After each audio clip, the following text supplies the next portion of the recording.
Good morning, everybody. I just finished a discussion with my national security team about the situation in Egypt, and I wanted to provide an update about our response to the events of the last several days. Let me begin by stepping back for a moment. The relationship between the United States and Egypt goes back decades. It's rooted in our respect of Egypt as a nation, an ancient center of civilization, and a cornerstone for peace in the Middle East. It's also rooted in our ties to the Egyptian people, forged through a long-standing partnership.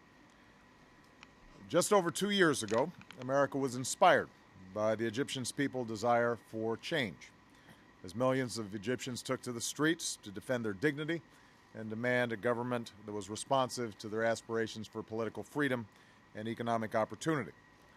And we said at the time that change would not come quickly or easily, but we did align ourselves with a set of principles: nonviolence, a respect for universal rights, and a process for political and economic reform.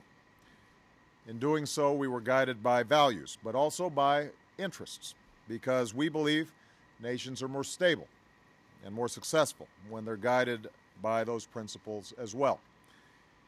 And that's why we're so concerned by recent events. We appreciate the complexity of the situation. While Mohamed Morsi was elected president in a democratic election, his government was not inclusive and did not respect the views of all Egyptians. We know that many Egyptians, millions of Egyptians, perhaps even a majority of Egyptians, were calling for a change in course.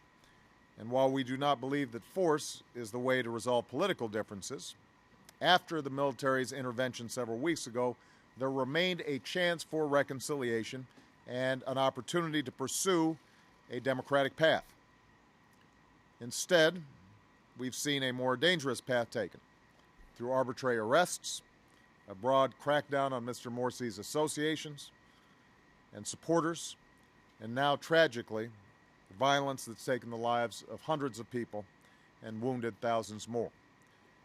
The United States strongly condemns the steps that have been taken by Egypt's interim government and security forces. We deplore violence against civilians. We support universal rights essential to human dignity, including the right to peaceful protest. We oppose the pursuit of martial law, which denies those rights to citizens under the principle that security trumps individual freedom, or that might makes right. And today, the United States extends its condolences to the families of those who were killed and those who were wounded. Given the depths of our partnership with Egypt, our national security interests in this pivotal part of the world, and our belief that engagement can support a transition back to a democratically elected civilian government, we've sustained our commitment to Egypt and its people. But while we want to sustain our relationship with Egypt, our traditional cooperation cannot continue as usual when civilians are being killed in the streets and rights are being rolled back. As a result, this morning we notified the Egyptian government that we are canceling our biannual joint military exercise, which was scheduled for next month. Going forward, I've asked my national security team to assess the implications of the actions taken by the interim government and further steps that we may take as necessary with respect to the U.S.-Egyptian relationship. Let me say that the Egyptian people deserve better than what we've seen over the last several days. And to the Egyptian people, let me say the cycle of violence and escalation needs to stop. We call on the Egyptian authorities to respect the universal rights of the people. We call on those who are protesting to do so peacefully and condemn the attacks that we've seen by protesters, including on churches. We believe that the state of emergency should be lifted, that a process of national reconciliation should begin, that all parties need to have a voice in Egypt's future, that the rights of women and religious minorities should be respected, and that commitments must be kept to pursue transparent reforms of the Constitution and democratic elections of a parliament and a president. And pursuing that path will help Egypt meet the democratic aspirations of its people while attracting the investment, tourism, and international support that can help it deliver opportunities to its citizens. Violence, on the other hand, will only feed the cycle of polarization that isolates Egyptians from one another and from the world, and that continues to hamper the opportunity for Egypt to get back on the path of economic growth. Now, let me make one final point. America cannot determine the future of Egypt. That's a task for the Egyptian people. We don't take sides with any particular party or political figure. I know it's tempting inside of Egypt to blame the United States or the West or some other outside actor for what's gone wrong. We've been blamed by supporters of Morsi. We've been blamed by the other side as if we are supporters of Morsi.